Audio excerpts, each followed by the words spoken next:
For a man who's worked on the side of poor people, for the sake of a nation, the people, and the revolution, there must be a future.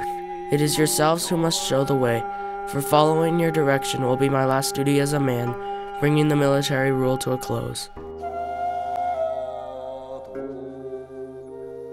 As one of the world's fiercest and most confident dictators, Park Chung Hee, who ruled over South Korea from 1963 to 1979, brought his country out of the devastation created by the Korean War. His poverty as a child inspired him to take his country from an agricultural society devastated by war to an industrial society. His action left a legacy that brought great economic development. He delivered South Korea a working and healthy economy that keeps South Korea running today. As an adult in 1940, Park received military training in Manchuria, China, where there were large, successful Chinese armies.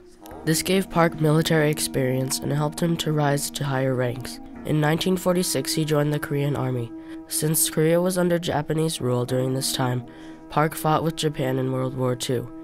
After Japan surrendered to the U.S., Korea broke away from Japanese control in 1945, and the South allied with the U.S. War broke out between North and South Korea on June 25, 1950, where South Korea fought the communist regime of North Korea.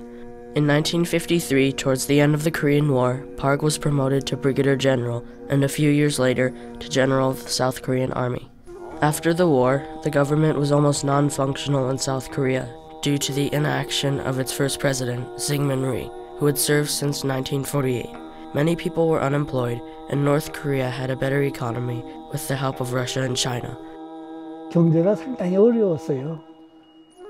무슨 산업 시설도 빈약했고, 따라서 수출도 시원치 않았습니다. 한국에는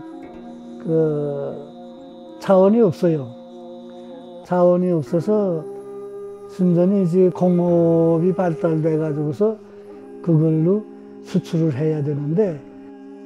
Rhee's government seemed more concerned with making money than reconstructing the South.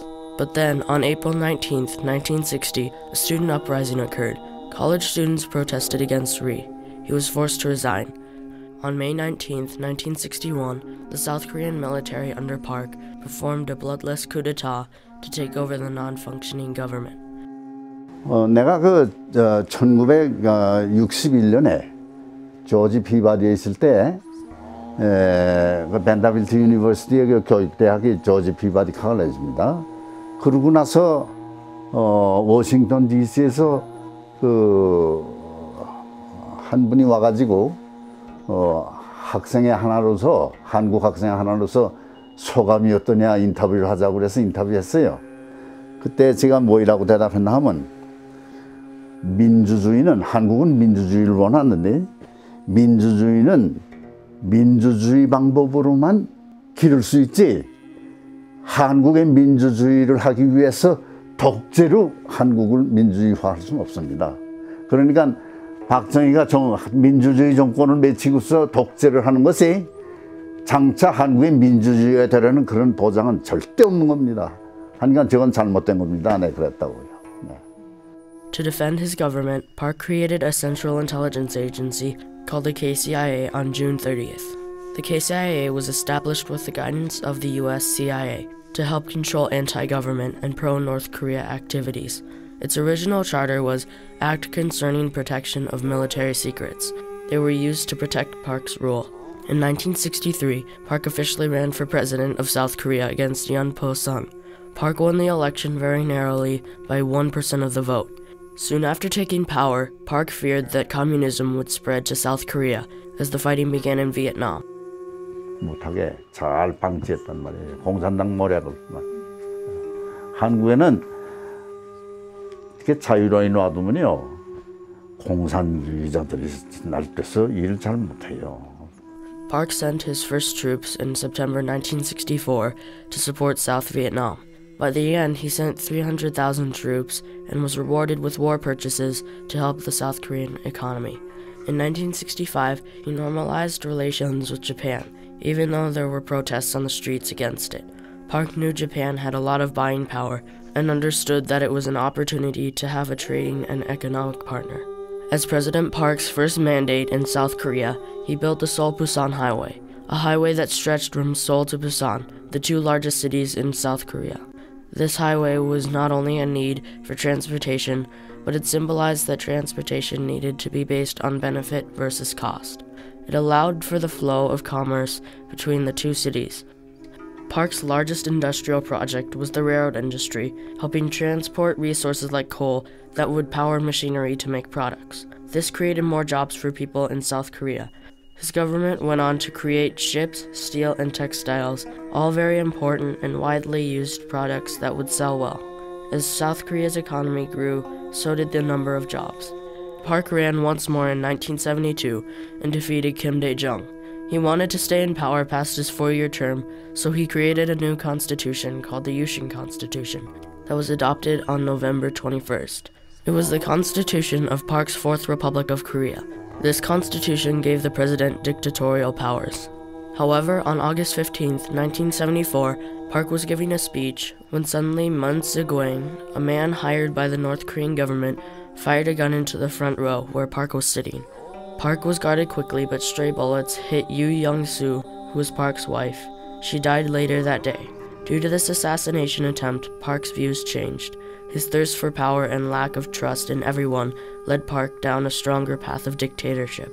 He jailed political opponents and groups that were against him. This dictatorship led Park's former friend, Kim Jae-koo, to conspire to assassinate him. Kim believed that Park's power was harmful for South Korea and wanted to protect the country from the dictator's control.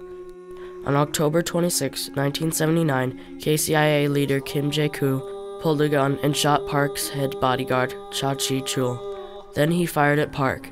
Park died instantly. Kim described this as an act of patriotism, but was soon arrested while trying to escape. Later, the Korean people found out that Kim had been in a state of rage because Park had criticized Kim about a disagreement with Cha. Kim's anger resulted in the death of both men.